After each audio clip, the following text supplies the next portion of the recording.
துதித்தது போல நமக்கு இருக்கிற உலகத்திலே நமக்கு பல சொந்தங்கள் இருக்கலாம், மனைவி பிள்ளைகள் இருக்கலாம், நண்பர்கள் இருக்கலாம், எல்லாம் இருக்கலாம். ஆனால் அவரை விட மேலானது ஒன்றுமே இல்லை. அவரைத்தான் நாம் மேன்மையாய் பார்க்க வேண்டும். அதுதான் அவருடைய பிரியம். அப்படி நாம் பார்க்கும் பொழுது அவர் சொன்னார், இவையெல்லாம் உங்களுக்கு கூட கொடுக்கப்படும். நம்முடைய பிள்ளைகள், நம்முடைய மனைவிமார், நம்முடைய சொந்தங்களை நாம் மீட்டுக் கொள்ளலாம்.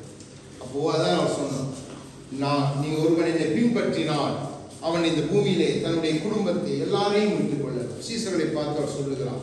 ஆகவே தேவன் எப்பொழுதும் நம்மில் வாஞ்சியாயிருக்கிறார்.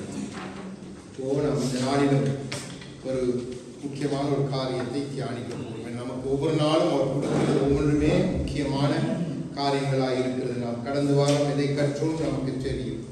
அப்போ இந்த வாரம் தொடர்ந்துமாய் தேவன் நம்மோடு பேசுவார். என்ன பாருங்க, இன்றைக்கு கடைசி காலத்திலே இந்த வார்த்தைக்கு பஞ்சம். இன்றைக்கு தேவ சபையிலே சத்ரு எப்படி பிள்ளைகளை வைத்திருக்கிறான் என்று சொன்னால், கம்ஃபர்ட் ஜோன், அதாவது சுகமாய் தங்கி இளைப்பாற பண்ணுகிற மாதிரி காண்பிக்கிறான். ஆனால் உண்மையான இளைப்பாறுதலும் சுகமும் அங்கே இல்லை. ஆகவே நாம் எப்பொழுதும் அவருடைய சமூகத்திலே அந்த தேவனுக்குள்ளே இருக்கிற அந்த இளைப்பாறுதலை நாம் நோக்கி பார்க்கணும். என்றால் நம்ம பொருளோ, நம்முடைய பலமோ, நம்மிடத்தில் இருக்கிற எதுவும் செல்வமோ, நம்முடைய அறிவோ, நம்முடைய திறமையோ, நம்முடைய பிள்ளைகளின் திறச்சியோ, இதெல்லாம் ஒன்றுமே இல்லை. எல்லாம் அவருடைய பார்வையில ஒன்றுமே இல்லை. அப்போ நான் பாடி துதித்தது இத்தனை சத்தியமான பாடல், எனக்கு மிகவும் பிடித்த பாடல். விண்ணிலும் மண்ணிலும் உண்மை தவிர எனக்கு யார், உண்மையான. அப்போ நாம் இந்த நாளும் வார்த்தைக்காக தேவனை நோக்கி பார்க்க போவோம். நன்றி அப்பா, இந்த நாளிலும் நீர் கற்றுக் கொடுத்த உடைய வார்த்தைகளையும் பிள்ளைகள் மத்தியிலே பேச கிருபை தாங்க அப்பா. உங்கள் பிள்ளைகளோட இதயங்களையும் திறந்து உங்கள் பிள்ளைகளோட வாழ்க்கைகள் இப்படி மாறணும் ஆண்டவரே. நீங்கள் சொன்னபடி மாறணும், அது உங்களுக்கு பிரியம். அப்படியா எங்களை மாற்றுங்க, ஆசீர்வதிங்க ஆவியானவரே. அதற்கு வேண்டிய எல்லா பலத்தையும் தந்து உங்கள் பிள்ளைகள் நடுவிலே உலாவுங்க. இந்த சத்தியத்தை கேட்க ஒவ்வொரு பிள்ளைகளுடைய இருதயங்களை திடப்படட்டும், பலப்படட்டும். எல்லாமே நீரென்ற நிலைக்குள்ளே பிள்ளைகள் வருவார்கள் இயேசுவின் நாமத்தில் பிதாவே. ஆகவே வேகமாக 1 சாமுவேல் 15வது அதிகாரம் நமக்கு தெரிந்ததுதான். 22வது வசனத்தை எடுத்து வாசிங்க. 360வது பக்கம் பழைய ஏற்பாடு. முக்கியமான ஒரு காரியத்தை நாம் பார்க்க போகிறோம். மிக மிக அவசியமான காரியம். வார்த்தையை வாசித்த பின்பாய் ஒவ்வொன்றாய் உங்களுக்கு சொல்லி தருகிறேன். 360வது பக்கம் 22வது வசனம். 1 சாமுவேல் 15:22. அதற்கு சாமுவேல் கர்த்தருடைய சத்தத்துக்கு கீழ்ப்படிகிறதை பார்க்கிறோம். சர்வாங்க தகனங்களும் பலிகளும் கர்த்தருக்கு பிரியமாய் இருக்கும். பலியை பார்க்கிலும் கீழ்ப்படிதலும், ஆட்டுக்கடாக்களின் நிலத்தை பார்க்கிலும் செவி கொடுத்தலும் உத்தமம். எல்லாவற்றை காட்டிலும் முதன்மையானது கீழ்ப்படிதல், பின்பாய் செவி கொடுத்தல். நாம் இன்றைக்கு பார்க்க போகிற கீழ்ப்படிவு, நாம் சற்று வித்தியாசமான கோணத்தில் இந்த கீழ்ப்படிவை பார்க்க போகிறோம். கீழ்ப்படிவு ஆவியானவர் மாம்சமான யாவர் மேலும் ஊற்றப்படுவதற்கு முன்பாக எப்படிப்பட்ட கீழ்ப்படிவு இருந்தது நாம் சற்று நிதானித்து பார்க்கும் பொழுது அப்படிப்பட்ட கீழ்ப்படிவு இந்த நாட்களில் இல்லை என்று நம்மை ஆச்சரியப்படுத்தும். பின்பாய் ஆவியானவர் ஊற்றப்பட்ட பின்பாக இருந்த கீழ்ப்படிவு, அதையும் உற்று நோக்கி பார்க்கும் பொழுது நமக்கு ஆச்சரியமாக இருக்கும். ஏன்னா அப்படிப்பட்ட கீழ்ப்படிவு இந்த நாளிலும் இல்லை. அப்போ நாம் இன்றைக்கு பார்க்க போகிற கீழ்ப்படிவு என்ன கீழ்ப்படிவு என்றால் தியாகமான கீழ்ப்படிவு. கீழ்ப்படிவு என்று வரும் பொழுது நான் ஒரு மனிதனை பார்த்து இங்க வாங்க என்று சொன்னா வந்து நீங்க நிற்கும் பொழுது, இல்ல போங்கண்டா போய் அமரும் பொழுது, இல்ல ஏதோ ஒரு காரியத்தை சொல்லும் பொழுது செய்யும், அது சாதாரணமான கீழ்ப்படிவு. அதுக்கு பின்பா எந்த தியாகமும் இல்லை. ஆனா நம்முடைய கர்த்தராகிய இயேசு கிறிஸ்து சிலுவையிலே காண்பித்த அந்த கீழ்ப்படிவென்று நாம் கற்றுக்கொள்கிறோம். ஆனால் கீழ்ப்படிவுக்கு பின்பாக ஒரு உயர்ந்த ஒரு உன்னதமான தியாகம் இருக்கிறது. அந்த தியாகம் தான் நம்முடைய வாழ்க்கையில மிகவும் அவசியமாயிருக்கு. அந்த தியாகத்தோடு நாம் கீழ்ப்படியும் பொழுதுதான் நாம் தேவனுக்கு என்று உண்மையாய் கீழ்ப்படிய முடியும்.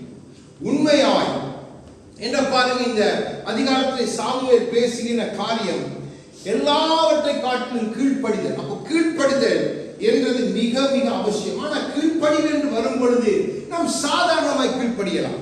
என் தேவைகளுக்காக கீழ்ப்படியலாம், என்னுடைய விருப்பத்தை நிறைவேற்ற நான் கீழ்ப்படியலாம். கீழ்ப்படியலாம். என்னுடைய சித்தத்தை இல்லை என்னுடைய ஏதோ ஒரு காரியத்தை, என் பிள்ளையின் காரியத்தை, என் குடும்பத்தின் காரியத்தை ஏதோ நிறைவேற்ற நான் கீழ்ப்படியலாம். இது எல்லாம் தியாகமான கீழ்ப்படிவு இல்லை. அப்போ தியாகமான கீழ்ப்படிவு என்றால் என்ன? அப்போ நம்ம ஆதியிலிருந்து கொஞ்சம் பார்த்து கொண்டு வந்தால்தான் நமக்கு நன்றாக தெரியும்.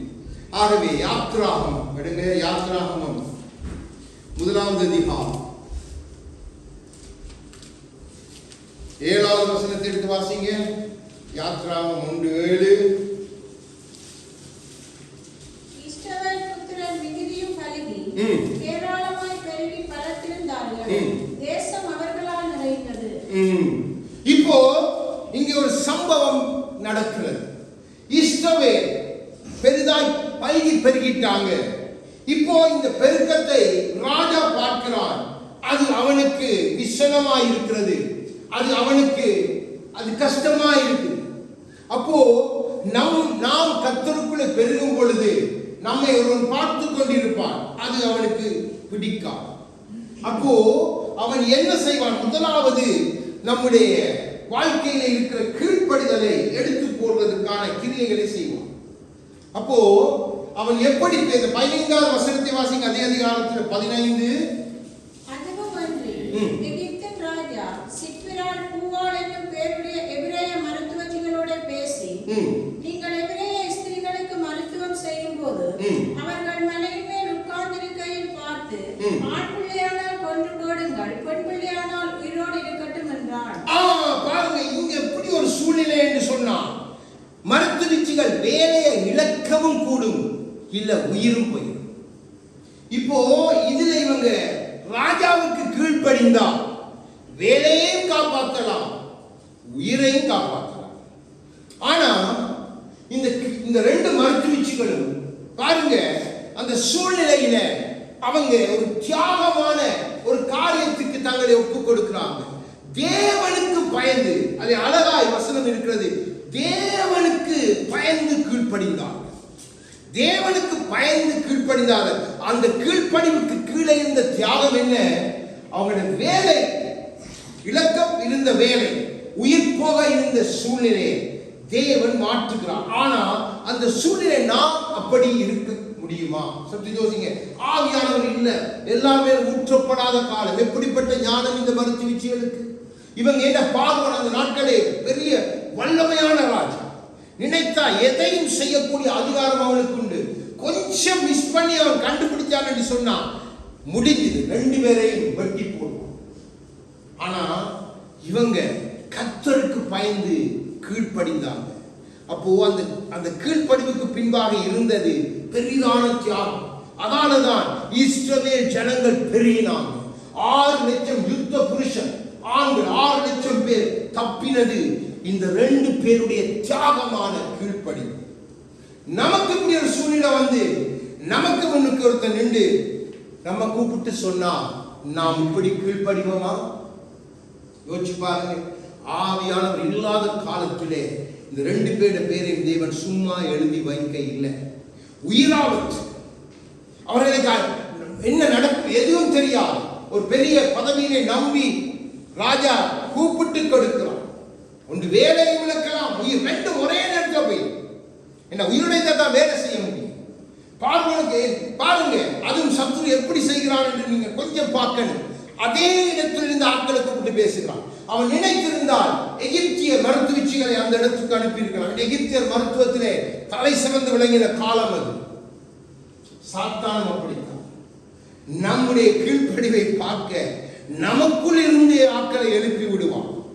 அது சில நேரம் நம்முடைய கழுத்துக்கு கத்தி நமக்கு ஏதோ நம்ம விட்டு போற அளவுக்கு கூட ஏற்படுத்தி பார்ப்பான். நாம் கர்த்தருக்கு பயந்து அந்த இடத்திலே தியாகமாய் கீழ்ப்படியும் பொழுது தேவன் சூழ்நிலையை மாற்றினார். அந்த மருத்துவச்சிகளின் குடும்பத்தையே தேவன் ஆசீர்வதித்தார். அந்த மருத்துவச்சிகளின் குடும்பத்தையே தேவன் மூடினார். நமக்கு தெரியும். அப்போ அந்த தியாகம், இன்றைக்கு அப்படிப்பட்ட தியாகமான கீழ்ப்படிவுள்ள தேவ பிள்ளைகளை நாம் பார்க்க முடியாது, பார்க்கவே முடியாது. ஆச்சரியமாய் ஆவியானவர் நமக்கு அறிய தருகிறார். அவர் எப்படி நம்மிடத்தில் எதிர்பார்க்கிறார், கீழ்ப்படிவு எப்படி இருக்கணும். அடுத்தது பாருங்க, நமக்கு தெரிஞ்சதாகவே நான் உங்களுக்கு காரியங்களை சொல்லிக் கொண்டு போகிறேன். தானியேலை நமக்கு தெரியும், தானியேலுடைய நண்பர்கள் நமக்கு தெரியும்.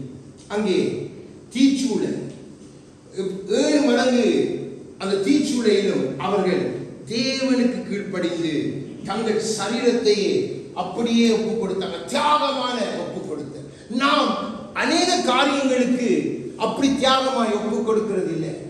நம்முடைய சத்தத்தை கொண்டு நாம் அநேகத்தினால் தீட்டுப்படுகிறோம்.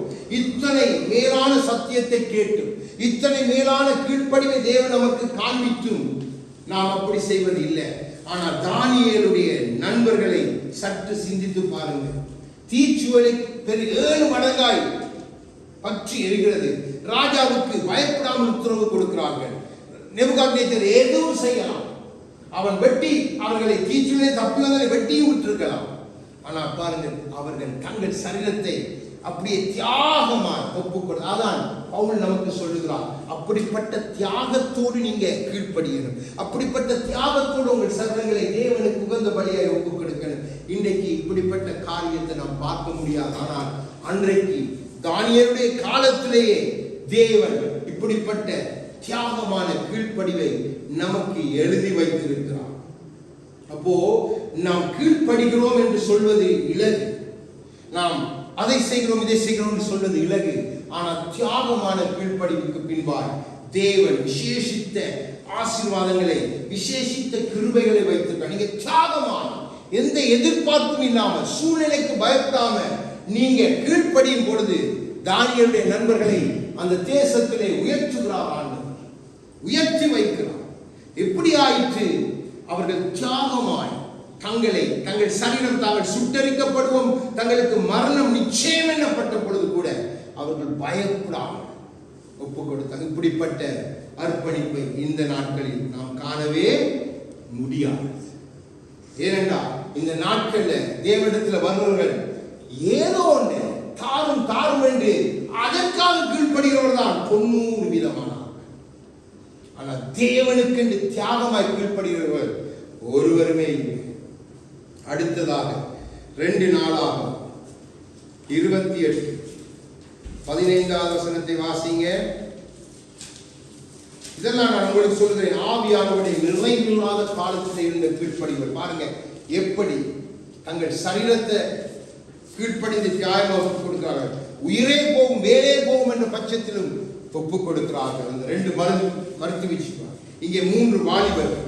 அடுத்ததாய் வாசிங்க 2 நாளாகும் 28 15. கொஞ்சம் முன்னுக்கு சாமுவேல். அப்பொழுது பேர் குறிக்கப்பட்ட மனுஷர் எழும்பி சிறப்பிடிக்கப்பட்டவர்களை சேர்த்துக் கொண்டு அவர்களின் வஸ்திரமில்லாத சகலருக்கும் கொள்ளையில் எடுக்கப்பட்ட வஸ்திரங்களை கொடுத்து உடுப்பையும் பாதரட்சைகளையும் போடுவித்து அவர்களுக்கு சாப்பிடவும் குடிக்கவும் கொடுத்து அவர்களுக்கு எண்ணெய் வார்த்து அவர்களில் பலட்சியமானவர்களை எல்லாம் கழுகை போல் ஏற்றி பேரீச்ச மரங்களின் பட்டணமாகிய எரிகோவிலே அவர்கள் சகோதரிடத்துக்கு கொண்டு வந்து விட்டு சமாரியாவுக்கு திரும்பினார்கள். என்ன காரியம் இவர்களை இப்படி கீழ்ப்படிய பண்ணிட்டு 8-9 வாசிங்க. அதுல 8-9. இஸ்ரவேல் புத்திரர் தங்கள் சகோதரர் 2 லட்சம் பேராகிய ஸ்திரீகளையும் குமாரரையும் குமாரத்திகளையும் சிறைப்பிடித்து அவர்களுடைய அநேக திரவியங்களை கொள்ளையிட்டு கொள்ளைப் பொருளை சமாரியாவுக்கு கொண்டு போனார்கள். அங்கே ஓதேத் என்னும் பேருள்ள கர்த்தருடைய தீர்க்கதரிசி ஒருவன் இருந்தான். அவன் சமாரியாவுக்கு வருகிற சேனைக்கு எதிராய் போய் அவர்களை நோக்கி, இதோ உங்கள் பிதாக்களின் தேவனாகிய கர்த்தர் யூதாவின் மேல் கோபம் கொண்டபடியினால் அவர்களை உங்கள் கையில் ஒப்புக் கொடுத்தார். நீங்களோ வானபரியந்தம் வெட்டுகிற உக்கிரத்தோட அவர்களை சங்காரம் பண்ணினீர்கள். பாருங்க, 2 லட்சம் பேரை பிடிச்சிட்டாங்க. 2 லட்சம் பேர், திரளான கொள்ளை, திரளான ஸ்திரீகள், திரளான பொருட்களோடு வராங்க. இப்போ ஒரு வார்த்தை தான் வருது. தேவன் யாருன்னு தெரியாத தீர்க்கதரிசி ஓதேத் அந்த இடத்துல மட்டும்தான் அந்த பேர் குறிப்பிடப்பட்டிருக்குது. அவர் வந்து நின்று அந்த ஜனங்களை பார்த்து உடனே சொல்லுகிறார், திருப்பி கொண்டு போய் விடுங்க. யாரும் யோசிக்கல, அந்த இடத்துல யாரும் யோசிக்கல. பாருங்க, இவங்களுக்கு 2 லட்சம் பேர் ஆட்களை பிடித்து வராங்க. தங்களுக்கு ஸ்திரீகள், அந்த நாட்டில் அப்படித்தான் கொள்ளையிட்டால் ஸ்திரீகளை தங்களுக்கு வச்சுக் கொள்வாங்க, கொண்டு வரவங்களை அடிமைப்படுத்துவாங்க. அதே மாதிரி பொருள் செல்வங்களை தங்களோட சேர்த்துக் கொள்வாங்க. திரளான கொள்ள, பயங்கரமான செழிப்பு. இப்போ தேவ வார்த்தை வந்த உடனே அத்தனையும் விட்டு வந்த அத்தனை பேருக்கும் அழகாய் வஸ்திரம் தரித்து அவங்களை கழுதிலே இதிலேற்றி கர்த்தர் சொன்ன ஒரு வார்த்தை நிமித்தம் அப்படியே தியாகமாய் கீழ்ப்படிந்து போய் செய்கிறார்.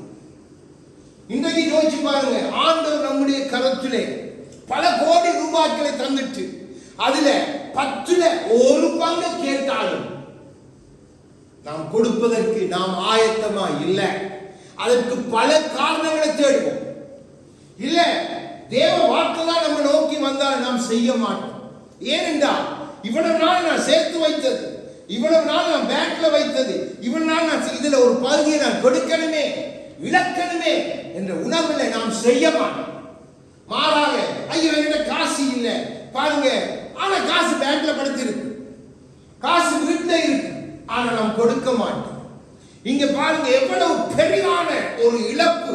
சாதாரண இழப்புல யுத்தம் பண்ணி பிடித்து வராங்க, எத்தனை உயிர்கள் அந்த பழி போயிட்டு, ஆனா அதையெல்லாம் மறந்து ஒரு வார்த்தை, தேவ வார்த்தை வந்த உடனே அப்படியே தியாகமாய் அப்படி அத்தனை பேர் கீழ்ப்படிந்தது மாத்திரமல்ல, அதை செய்து முடித்தார். நாம் கீழ்ப்படியவும் மாட்டோம், செய்யவும் முன்னிக்க மாட்டோம். அதுதான் தியாகமான கீழ்ப்படிவுக்கும் சாதாரண கீழ்ப்படிவுக்கும் உள்ள வித்தியாசம். ஆண்டவர் இயேசு கிறிஸ்து சொல்ல இல்லை, பிதாவே நான் உமக்கு அருகில் இருக்கிறது விட்டுட்டு நான் எப்படி போகலாம் சொன்னார். பிதா அருகில் இருக்கிறதை கொள்ளையாடின பொருளாய் எண்ணாமல் தன்னுடைய சகலத்தையும் அவர் கலற்றி வைத்து விட்டு நம்மை போல் மாறினார். அப்போ எவ்வளவு பெரிய தியாகத்தை செய்து தேவனே இறங்கி இருக்கும் பொழுது நாம் தேவ பிள்ளைகள் கீழ்ப்படிகிறோம் என்று சொல்லுகிறோம். நம் கீழ்ப்படிவுக்கு பின்பாய் தியாகம் இல்லை.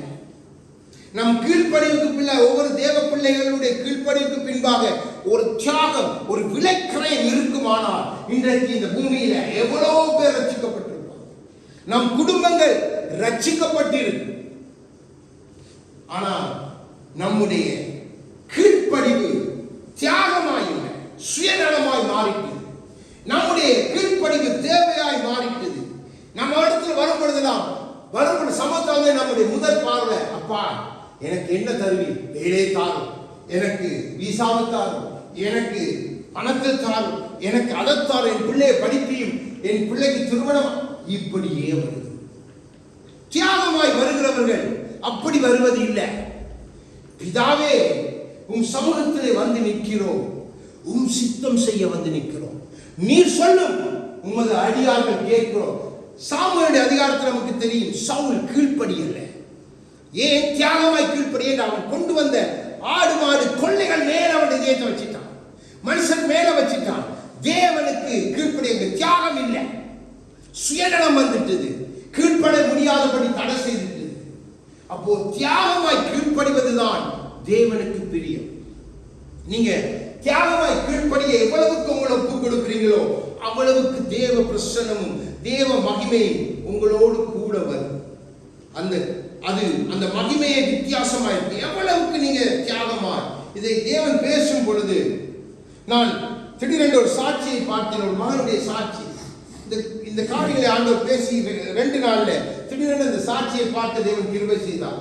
உண்மையான கர்த்தருக்கு நான் நன்றி சொன்னேன். அந்த வாலிப ஊழியனுக்காக கர்த்தர் சாட்சி அப்பாவிடத்தில் உள்ளத்தால சொன்ன, அப்பா இந்த மகனின் ஆசீர்வதியும், இப்படிப்பட்டவர்களை காண்பது அதான் தியாகமான கீழ்ப்படிவு. இந்த நாட்கள்ல இப்படிப்பட்ட கீழ்ப்படிவு இல்லை.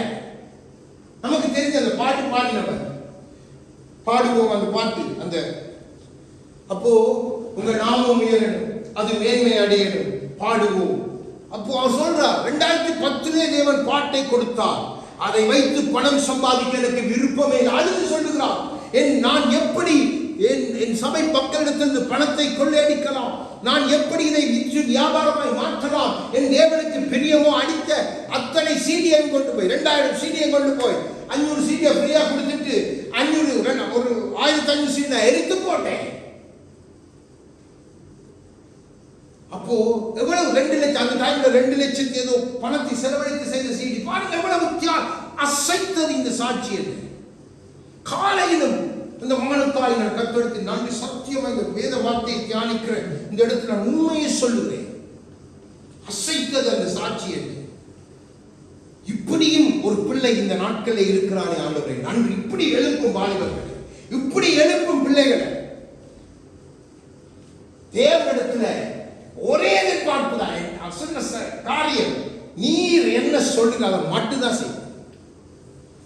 7 வருஷம் வீட்டில் இருந்தவர் ஜெபம் திருமணமா சொல்றாரு. நான் ஜெபம் பண்ணி கொண்டு ஆண்டவரை கதையை சொல்ல இல்லை. சொல்லாம நானா எது செய்ய. நல்ல பிரசங்கம் பண்ணக்கூடிய தாளம் உண்டு, நல்ல பாடக்கூடிய தாளம் உண்டு. தேவன் அவரை அபரிதமான காரியங்களை வைத்திருக்கிறார். அவருக்கு 7 வயதிலே அபிஷேகம், 7 வயதிலே ஞானத்தை பகிர்ந்து கொடுக்கிற வார்த்தை, இதெல்லாம் அவர் சாட்சின்னு சொல்லுகிறார்.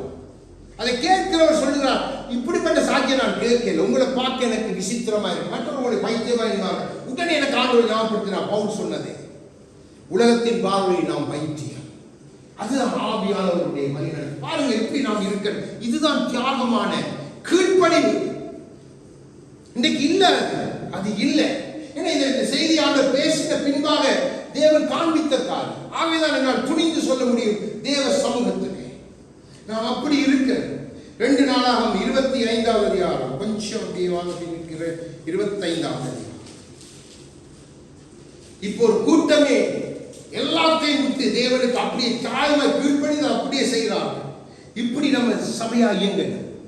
அடுத்தது பாருங்க, 2 நாளாகும் 25, 5, 6, 7 வாசிங்க. அப்படியே 3 வசனம்.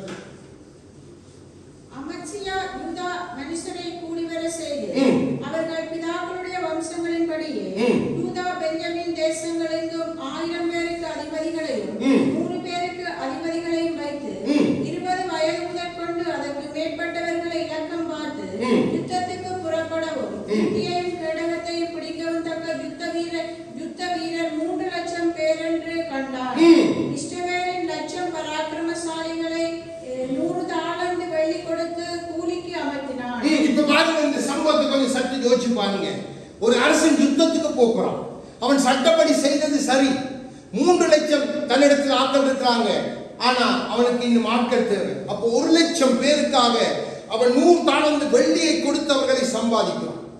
இப்போ இவர்கள் அவனோடு வந்து இணைந்து கொள்கிறார். இப்ப யுத்தத்துக்கு ஆயத்தப்பட்டு ஒரு திரளான பணத்தை விரயமாய் செலுத்தி அவன் ஒரு கூட்டத்தை ஆயத்தப்படுத்தி யுத்தத்துக்கு போக அமத்சியா ரெடியாகிறான். அங்கே அரசன் ரெடியாகிறான். 7வது வசனத்தை வாசிங்க. தேவனுடைய மனுஷன் ஒருவன் அவனிடத்தில் வந்து, ராஜாவே, இஸ்ரவேலின் சேனை உம்முடனே வரலாகாது. கர்த்தர் எப்பிராயீமின் சகல புத்திரனாகிய இஸ்ரவேலரோடும் இருக்கவில்லை. பாருங்க, தேவனுடைய மனிதன் வந்து சொல்றார், யார் எவர் என்று முகப்பேர் ஒன்று சொல்லப்படவில்லை. அமத்சியா பெரிய ராஜா. அமத்சியா அந்த இடத்துல இருக்கிறான். யுத்தத்துக்கு போறதுக்கு ஆயத்தம். பணம் செலவழித்திருக்கான். கூட்டம் ரெடி. ஒரு லட்சம் பேர் அதற்காகவே வந்திருக்கிறார்கள். அப்போ அவங்க எல்லாம் சொல்லிட்டு வந்திருப்பாங்க, வீட்டில் நாங்கள் யுத்தத்துக்கு போறோம். அந்த நாட்களில் யுத்தத்துக்கு போறோம்னா ஒரு கொள்ளை பொருட்களோடும் பெரிய தள்ளால் செல்வத்தோடும் வரலாம். அங்கே தெரியும், அதான் அந்த நாட்களில் யுத்தத்தில் அவங்களுக்கு கிடைக்கிற கொள்ளையடிக்கலாம் அவங்களுக்கு தான். அப்போ இங்கே ஒரு தீர்க்கதரிசி வந்து சொல்ற, நோ இவங்க இந்த 1 லட்சம் பேரையும் திருப்பி அனுப்பு. 1 லட்சம் பேரை திருப்பி அனுப்பு. 9வது வசனத்தை வாசிங்க. அப்பொழுது அமத்சியா, அப்படியானால் நான் இஸ்ரவேலின் சேனைக்கு கொடுத்த 100 தாலந்துக்காக செய்ய வேண்டியது என்ன என்று தேவனுடைய மனுஷனை கேட்டார்.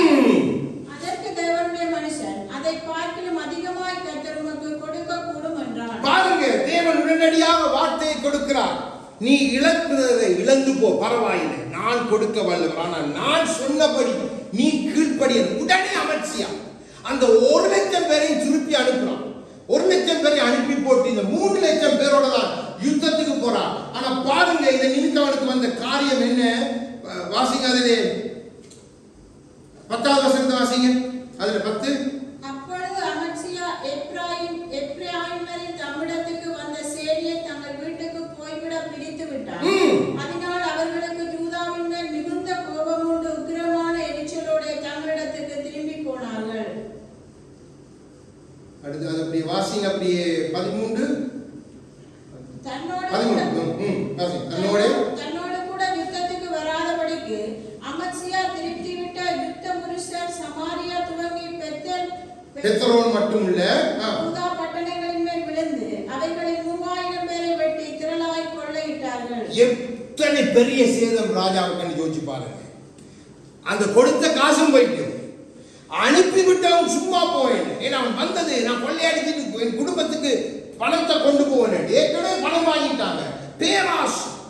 ஆனா போகும்போது சும்மா போயில. சமாரியால இருந்து பெத்ரோன் வரைக்கும் வேண்டாம் எத்தனையோ கிராமங்களை கொள்ளையடித்து 3000 பேரை வெட்டி கொண்டுட்டு போயிட்டாங்க. ஆனாலும் அரசன் தேவ வார்த்தைக்கு அப்படியே கீழ்ப்படிந்தான், தியாகமாய் கீழ்ப்படிந்தான் அமத்சியா. நாம் அப்படி செய்ய நமக்கு நஷ்டத்தை கணக்கு பார்ப்போம். கொடுத்த காசு வேற, இப்படி நாம் பலதை கணக்கு பார்ப்பானா? ராஜா பாருங்க, அவன் அரசன், அவன் தான் அங்க இருக்கிற மக்களுக்கு அவன் தான் உத்தரவாதி. ஆனா எல்லாவற்றை காட்டிலும் சவுல் அதை செய்ய மறந்தான். ஆனா அமத்சியா அப்படி அல்ல. தேவ வார்த்தைக்கு முகமரியாத ஒரு தேவ மனிதன் வந்து சொன்ன ஒரு வார்த்தை திருப்பி அனுப்பு அமத்சியா அனுப்பிட்டான். யோசிச்சு பாருங்க, எப்படிப்பட்ட தியாகமான கீழ்ப்படிவு.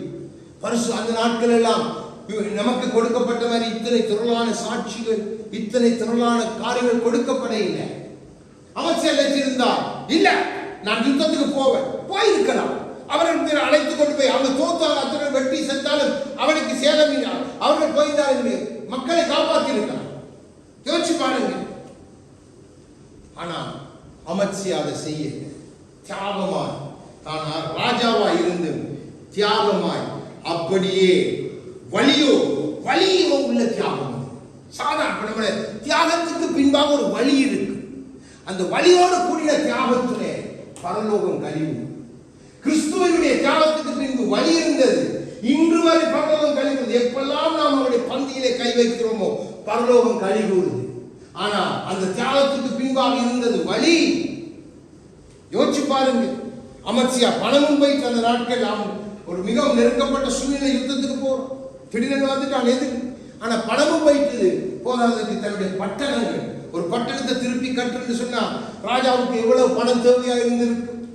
ஆனாலும் தியாகத்துக்கு பின்பாய் வழி இருந்தாலும் என் தேவன் சொன்னதை நான் செய்வேன் என்று சொல்லி அமத்சியா அப்படியே கீழ்ப்படிந்தான். கீழ்ப்படிந்ததால அவன் இழந்தது அதிகம், ஆனாலும் கீழ்ப்படிந்தான். நாம் அப்படி கீழ்ப்படுகிறது இல்லை.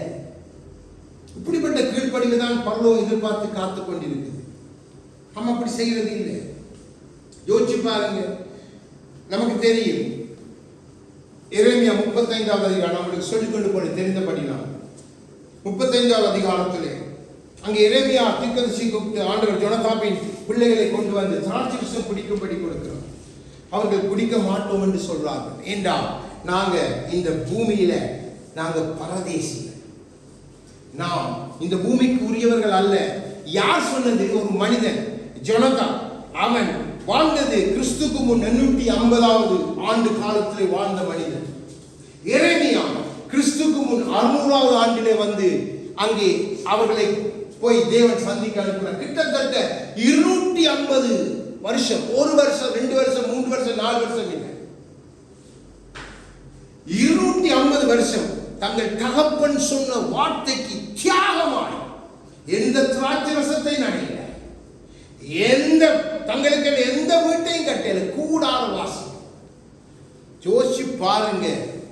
நம்மை அசைக்கிற ஆண்டவர் அசைச்சது இந்த தியாகம். ஆனால் தீர்க்கதரிசி அனுப்பி சொல்றார், சொல்லிப்படி சொல்லுவா, இவர்கள் ஒருவர் என்னுடைய சமத்தில் நில்லாம போறதே இல்லை. பாருங்க, பரலோகத்தை அசைக்கிறது இப்படிப்பட்ட தியாகமான கீழ்ப்படிவுகள். நம்மளோட கீழ்ப்படி பரலோகத்தை விட்டு இந்த கூரையை விட்டு தாண்டுமான்றது சந்தேகம். நம்ம தியாகமா எது என்ன சூழ்நிலை வந்தாலும் எது வந்தாலும் எல்லாத்தையும் விட்டு அப்பா உண்மைக்காக நான் எதையும் செய்யறேன். அதான் அந்த மாவுடைய சாட்சி. என் பிள்ளை 5 வயதுல என் பிள்ளை மறித்து போனாலே நான் பிரியாணி சாப்பாடு கொடுப்பேன். யோசிச்சு பாருங்க. கர்த்தர் இப்படிப்பட்ட ஒரு சொல்ல நான் இப்படியெல்லாம் சிந்தித்தது உண்டு. நான் என்னை பழக்கி பயிற்றுவித்தேன். ஒரு சின்ன இதுல தண்ணியை குடிச்சிட்டு ஒரு நாள் முழுக்க என்னால் இருக்க முடியும். மனதை அதற்கு ஏற்ப நான் பயிற்றுவித்தேன் என்ற கர்த்தர் ஊழியம். அப்போ பவுல் சொன்னது, தேவ ராஜ்யம் செலவில்லாமல் ஸ்தாபிக்க நான் விரும்புகிறேன். இந்த வார்த்தைகள் ஆவியான சொல்ல அந்த சாட்சியை கேட்டுக்கொண்டிருக்கும் பொழுது எப்படி தியாகமான பாருங்க. இதெல்லாம் நம்ம அசைக்கணும். நம்ம வாழ்க்கையை நம்ம அதுக்கு ஒப்பிட்டு பார்க்கணும். இப்ப எரேமியா 34 எடுங்க. 34வது அதிகாரம். அந்த காரியத்தை சம்பந்தத்தை வாசி. பார்த்தீங்கன்னா 2-3 காரியத்தை பார்த்து முடியும். எரேமியா 34வது அதிகாரம் 8-9 வாசிங்க.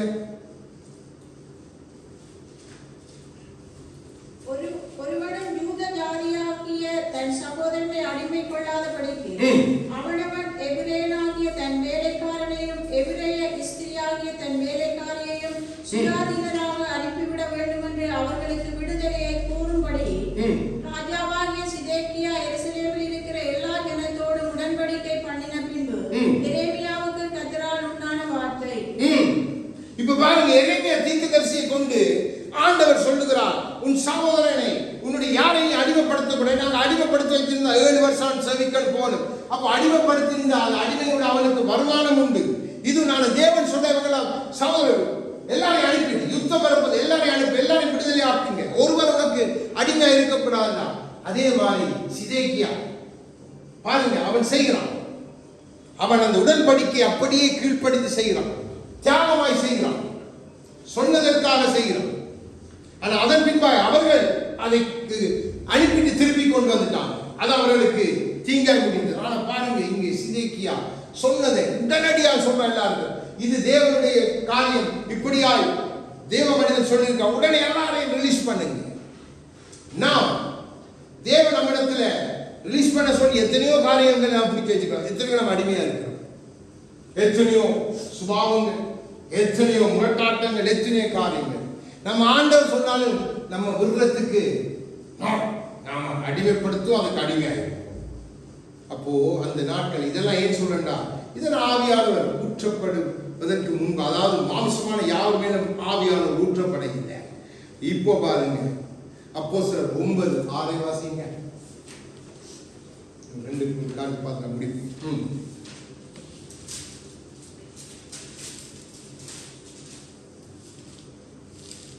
ஆண்டவர் ஒரு மனிதன் மேல கண் வைத்துட்டா அவனை பிடிக்கிறதிலே, அவனை செயல்படுத்துறதிலே அவருக்கு நிகராக தியாகமாய் கீழ்ப்படிய பண்ணி. அதுதான் தேவனுடைய நோக்கம். அப்போஸ்தலர் 9வது அதிகாரம் 6வது வசனம். அவன் நடுங்கி திகைத்து, ஆண்டவரே, நான் என்ன செய்ய சித்தமாயிருக்கிறேன். ஹalleluya! இதுதான் தியாகமான அர்ப்பணிப்பு, கீழ்ப்படிவு.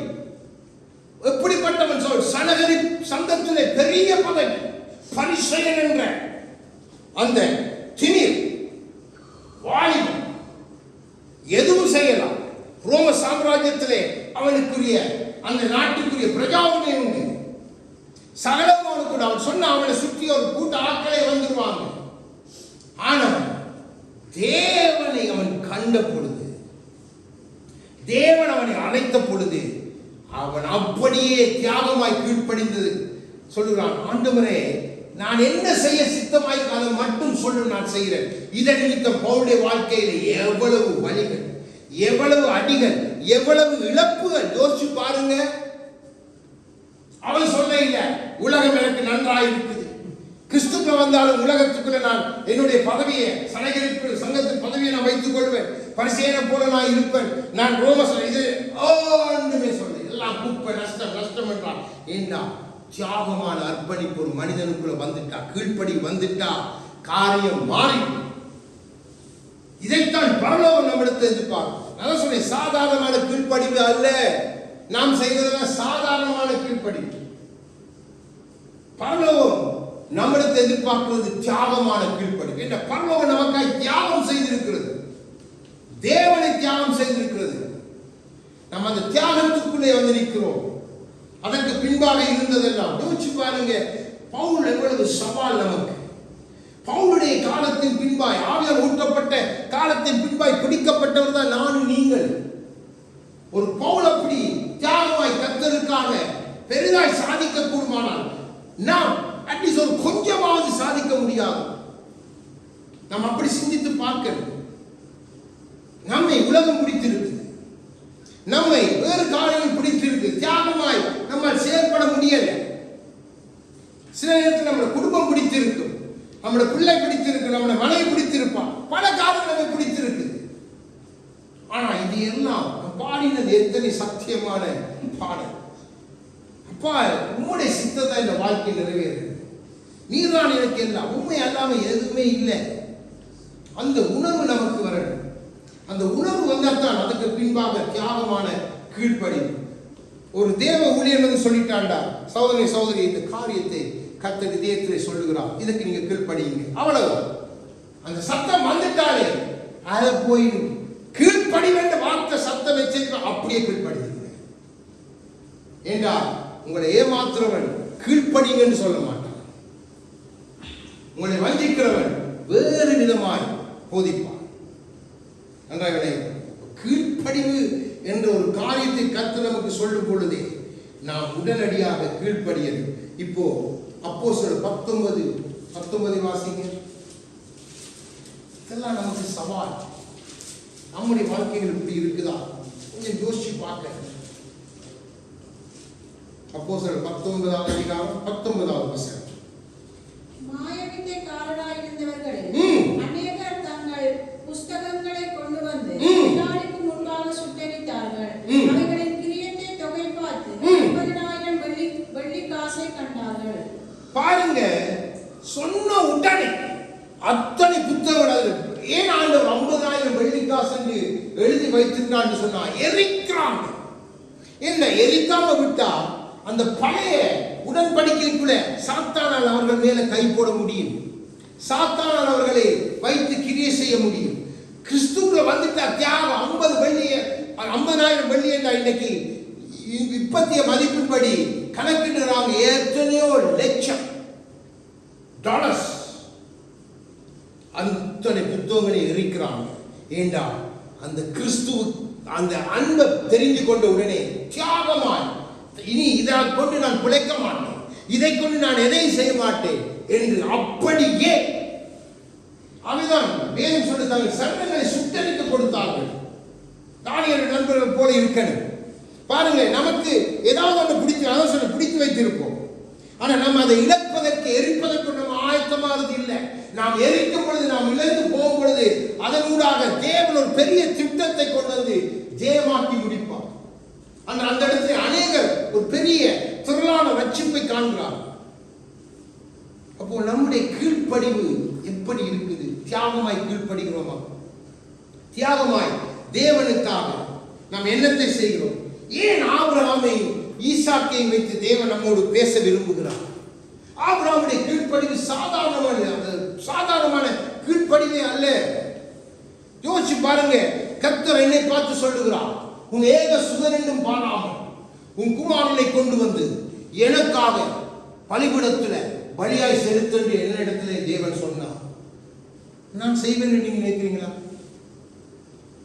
முடியாது. எந்த தகப்பனை செய்வதற்கு அதுக்கென்று விசேஷித்த தியாக மனப்பான்மை வேண்டும், தியாகம் வேண்டும். ஆபிரகாமுடைய கீழ்ப்படிவுக்கு கீழ்ப்படிந்தான் என்றால் அவன் தியாகமாய் கீழ்ப்படிந்தான். தன்னிடத்தில் உண்டான ஒரே தான் நேசித்த வாக்கு தத்தம் பண்ணப்பட்ட ஒரே குமாரனை யோசிச்சு பாருங்க. 3 நாள் நடந்து போறான். பிள்ளையை பார்க்கும் பொழுதுலாம் அவனுடைய உணர்வு எப்படி இருந்திருக்கு? பிள்ளை வந்து அப்பா என்று சொல்லும் பொழுது அந்த உணர்வு எப்படி இருந்திருக்கும்? பிள்ளை படுக்கும் பொழுது இவன் படுக்காமல் இன்னும் 3 நாள் 2 நாள் என் பிள்ளையை நான் பலியிட வேண்டுமே என்ற உணர்வோடு பார்த்திருப்பான். சாதாரணமான கீழ்ப்படிவு அதெல்லாம். நம்ம சாதாரணமாக ஆபிரகாம் கீழ்ப்படிந்தான், ஆசீர்வதிக்கப்பட்டான். இன்றைக்கு ஆபிரகாமின் ஆசீர்வாதம் அவனுக்கு ஆபிரகாமின் ஆசீர்வாதமும் தேவை. ஆனால் அதற்குரிய தியாகமான கீழ்ப்படிவு இன்றைக்கு அப்படி சத்து நம்மளை வச்சுட்டான். ஆபிரகாமின் ஆசீர்வாதங்கள் இந்த அடிமைக்கு கிடைத்தது என்றால், அடிமைக்கு அந்த ஆசீர்வாதம் வந்ததுக்கு பின்பாய் ஒரு வழி உண்டு, ஒரு அர்ப்பணிப்பு உண்டு, ஒரு கிரயம் உண்டு. சாதாரணமாய் பக்கத்தில் இருக்க அங்கே ஆண்டவர் கொண்டு போக சொல்ல 3 நாள் நடந்து போ. ஏன் ஆண்டவர் சொல்ல 3 நாள் போன்னு சொல்லி யோசிச்சு பாருங்க. காலையில் எழுப்பி பலியை செலுத்த ஆபிரகாமை செலுத்திட்டு முடிச்சிரு விஷயத்தை சொல்லியிருக்கலாம். இல்லை, 3 நாள் ஆபிரகாமுக்கு டெஸ்ட். அந்த தியாகமான கீழ்ப்படிவுக்கு அவனுக்கு சோதனை. நமக்கு 3 நாள், ஒரு நாள் சோதனை வைத்தாலே நம்ம கர்த்தரை விட்டு பாங்கிரும். யோசிச்சு பாருங்க. இதுக்கு பின்பாக இருக்கிற தியாகத்தை கொஞ்சம் யோசிச்சு பாருங்க. அந்த தியாகத்தின் நிமித்தம் தான் ஈசாக்குக்கு 100 விதமான ஆசை. அப்போ நம்முடைய கீழ்ப்படிதல் தியாகத்தோடு இருக்கிறது. சில கதாபாத்திரங்களை உங்களுக்கு சொல்லிக் கொடுக்கிறேன், பின்பாய் நீங்க பார்த்துக் கொள்ளுங்க. யோவான் ஸ்நானன், அவன் தலையை கொடுத்தான், தியாகமாய் கீழ்ப்படுகிறான் கிறிஸ்துவுக்கு. யோசிச்சு பாருங்க, எந்த பயம் பயப்படல, ஏமாவுக்கு யாருக்கும் பயப்படல, கிறிஸ்துவுக்காக தலையை கொடுத்தான். தியாகம். அவன் வாழ்ந்ததுதான் ஒரு பைத்தியாளன் வாழ்ந்த வாழ்க்கை. காட்டு சேரும் வெட்டு கிளியும் காட்டு வாசி போல ஒட்டக மயிலை தரித்துக் கொண்டு அந்த காலத்திலே வாழ்ந்த ஒரு மனிதன் உண்டே. நம்ம இன்றைக்கு உடுப்பு, நம்முடைய உடுப்புகளின் அலங்காரங்களும் கர்த்தரை அசைக்குமோ? யோசிச்சு பாருங்க. தியாகம் இல்லை. ஒரு நாளைக்கு ஒரு உடுப்பு ஊத்தண்டா அது மற்ற நாள் போடுறதுக்கு கூட இன்றைக்கு ஊழியக்காரர் ஆயத்தம். ஒவ்வொரு கிழமையும் டிசைனா உடுத்திட்டு வராங்க. வந்து உடுப்பை குறித்து பெருமை. இது 2 லட்சம், இது 10 லட்சம், இது அப்படி கேவலம். பரலோகம் இந்த இதெல்லாம் பரலோகம் அங்கீகரிக்கும். யோசிச்சு பாருங்க எப்படிப்பட்ட சவால். யோவான் சவால் விடுகிறான், நீ என்ன சட்டியில போட்டாலும் நான் கிறிஸ்துவுக்காகவே வாழ்வேன். நீ என்ன கொண்டு போய் கற்பாரம் இல்ல சுற்றிலும் மணல் வீசுகிற பத்மஸ்தீகளை வைத்தாலும் என் தேவனுக்காகவே வாழ்வேன். தியாகம். யோவான குடும்பம் இருக்கையிலே இருந்துச்சு தியாகம். யோசிச்சு பாருங்க நாம் எங்க நிற்கிறோம். பேதுரு சவால், பவுல் நமக்கு சவால். நம்ம சொல்லணும், ஆண்டவரை உமக்காக இந்த உலகத்தின் இச்சைகளை நான் விட்டேன், தியாகமாய் விட்டேன். இச்சிக்கப்படத்தக்க எத்தனையோ காரியங்கள் எனக்கு முன்பாக இருந்தும் நான் உமக்காய் அவைகளை விட்டேன். ஆண்டவரே, உமக்காய் நான் பொய்களை விட்டேன், உமக்காய் என் பாவத்தை விட்டேன், உமக்காய் உலகத்தின் ஆசையை விட்டேன். எப்படி நம்ம சொல்ல முடியுமோ? அமைதியான கிரியையை விட்டேன், தியாகமாய் விட்டேன், சந்தர்ப்பங்கள் இருந்தும் விட்டேன். தேவன் அதை எதிர்பார்க்கிறார், ஆவியானவர் அதை எதிர்பார்க்கிறார், பரலோகம் அதை எதிர்பார்க்கிறது. நாம் அப்படி தியாகம் உள்ள கீழ்ப்படிவுக்குள்ள வரணும். எனக்கு என்ன கிடைக்கும் ஆண்டவரே, எனக்கு என்ன தருவீர் என்று கேட்ட பேதுரு பின்னாட்களிலே என்னை தலைகளாய் அறையுங்க, நான் அவரை போல் அதை கொள்வதற்கு பாத்திரன் அல்ல. தியாகமாய் உயிரை கிறிஸ்துவுக்காய் கொடுத்துட்டான். யோசிச்சு பாருங்க, நாம் அப்படிப்பட்ட தியாகமான கீழ்ப்படிவுக்குள்ள வரணும். அதைத்தான் ஆவியானவர் இந்த நாட்களை நமக்கு கற்றுக் கொடுக்க வேண்டாம். நாம் கொண்டாடுகிற இயேசு கிறிஸ்துவின் அன்பு தியாகமாய் சகலத்தை நமக்காய் செய்து முடித்தது. நம்முடைய மனைவிமார சாக்காய் சொல்லலாம், பிள்ளையை சாக்காய் சொல்லுவோம். கிறிஸ்துவின் காரியம் என்று வரும் பொழுது உங்களுக்கு ஆவியானவர் வெளிப்படுத்தியிருந்தால், இல்லை ஏதாவது ஒரு ஊழியர் கூட சரியான காரியம் விளம்பப்பட்டு சொல்லப்பட்டிருந்தா, நீங்க மனைவி பார்க்க கூடாது, பிள்ளை பார்க்க கூடாது, யாரையும் நீங்க அப்படியே கீழ்ப்படி. அதற்கு பின்பாக நீங்க பலனை இழக்கிறீங்க. சில மனைவி உங்களை கோபப்படலாம், சில பிள்ளை உங்களை கோபப்படலாம், சில உங்களோடு இருக்கிறவங்க கோபப்படலாம். பரவாயில்லை, நீங்க கீழ்ப்படிங்க. கர்த்தர் எல்லாவற்றையும் சரிப்படுத்தி உங்களையும் அவர்களுக்கு முன்பாக சரியான மனிதனாய் காண்பிப்பார். இந்த கீழ்ப்படிதல் சபைக்குள்ள இல்லை, இந்த தியாகமான உணர்வு சபைகளுக்குள்ள இல்லை. சபைக்கு வர்ற எல்லாமே நான் சொன்னது போல 90 வீதம், 10 வீதத்தை நான் கொஞ்சம் விடுறேன். ஏண்டா இப்படிப்பட்ட தேவ பிள்ளைகள் இருக்கிறார். ஆண்டவருக்கு கொடுக்க வேண்டும், ஆண்டவருக்கு செய்யணும் என்று கர்த்தருக்காக நான் எதையும் இழப்பேன். என் கையின் பிரயாசத்தால், பவுல் சொன்னது போல என் கைகளே பிரயாசப்பட்ட. யோசிச்சு பாருங்க, கர்த்தர் சொல்லுகிறார், கர்த்தர் ஒரு மனிதனை அழைத்தான், கர்த்தர் எல்லாவற்றையும் செய்வார். நான் யாரிடத்திலும் எந்த மனுஷ தயவை நான் எதிர்பார்க்க மாட்டேன், எந்த தயவை நான் எதிர்பார்க்க மாட்டேன். நான் எதிர்பார்க்கிறது நான் கர்த்தரை. கர்த்தர் என்னை இந்த சூழ்நிலைக்குள்ள, நான் இப்படிப்பட்ட நிலைக்குள்ள என்ன கொண்டு வந்தார். அதற்கு நான் போன வழிகள் உண்மையாக பயங்கரமான அடி, நிறைய காரியங்கள் நான் நிறையத்தை சொல்லலாம். என் வாழ்க்கையில நான் அனுபவித்திருக்கிறேன். ஆண்டவரை அடிக்கடி ஒவ்வொரு தரமும் கேட்டு கேட்டு கேட்டு அதற்கு ஏற்ற பிரகாரமாய் காரியங்கள் வந்தது. நான் இன்றைக்கு என்னால் சொல்ல முடியும், எந்த சூழ்நிலை நான் கர்த்தரை மாத்திரம் தான் நம்புவேன். கர்த்தருக்காகத்தான் எதையும் செய்யணும். அதான் என்னுடைய ஒரே வாங்கி, ஒரே எனக்கு தெரியும் இங்கே இருக்கிற பிள்ளைகள் அப்படி இருக்கிறீங்க, அதாவது அது சந்தோஷம். ஆனால் எல்லாரும் அப்படி இல்லை. ஆண்டவர் சொன்னது போல ஒருவர் உங்களிலும் காட்டி கொடுக்கிற பிசாசின் மகனா இருக்கான். எங்கள் சபையில் கர்த்தரை ஸ்தோத்திரம், பிசாசின் மக்கள் எல்லாம் போயிட்டான். காட்டி கொடுக்கிறவனும் கிறிஸ்துவுடைய ராஜ்யத்துக்கு எதிர்த்து வந்தவனும் கீழ்ப்படியான். தங்க தேவனா உடனே கீழ்ப்படிஞ்சு அப்படியே ஜோபடு. ஆனா தியாகமான கீழ்ப்படிவு இல்லை. நான் இழந்தாலும் என் தேவனுடைய என்னை வைத்த ஸ்தலத்திலே நான் தேவனுக்காக எதையும் செய்து தேவ ராஜ்யத்துக்கு அப்படி அந்த உணர்வை இன்றைக்கு எல்லாம் போய் நல்ல கொளுத்த கண்டுகள் போல நல்ல மாமிச புயங்களோட நல்ல அலங்கரிச்சிருக்கிறாங்க. இதெல்லாம் குப்பை, இதெல்லாம் குப்பை. நான் இதை குறித்து தியானித்துக் கொண்டிருப்பதாக சொன்ன மத்தேயு 23வது அதிகாரத்தை எடுத்து வாசிக்கிறேன். அப்போ நான் வாசித்து பார்த்தேன். அவர்தான் குரு, அவர்தான் எல்லாம், அவரை அண்டிக் கொண்டவர் உண்மையா என்ன. என்னுடைய உள்ளம் உங்களுடைய உள்ளம் கர்த்தருக்கு நன்றாய் தெரியும். நாம் தியாகமாய் கீழ்ப்படுகிறோமா, இல்லை நமக்கு தேவை நான் கொடுத்தா எனக்கு இவ்வளவு தருவீர் என்று நான் கீழ்ப்படுகிறோமா என்பதை தேவன் நன்றாய் அறிந்திருக்கிறார். ஆகவே ஆவியானவர் நமக்கு வேண்டும். அந்த அக்கினி மயமான தேவன் நமக்குள்ளே இருந்தால் தான், அந்த ஆவியானுடைய நிறைவு இருந்தால் தான் அந்த சகோதரன் அந்த மகன் சொன்னது போல எல்லாத்துக்கும் நான் கிறிஸ்துவை நம்பி தியாகமாய் வாழ, கிறிஸ்துவுக்காய் நான் தியாகமாய் கீழ்ப்படுகிறோம். அந்த உணர்வோடு தேவ சமூகத்தில் நாம் எழுந்து அவரை பாடி துதிக்க போகும். இந்த தியாகமான கீழ்ப்படிவுக்குள்ளாக